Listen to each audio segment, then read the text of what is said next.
உன்னை தொட்ட தென்றல் இன்று என்னை தொட்டு சொன்னதொரு சேதி.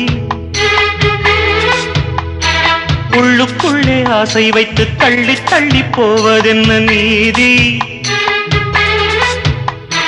பேச வந்தேன் 100 வார்த்தை, பேசி போனேன் வேறு வார்த்தை. உண்மை சொல்லவா?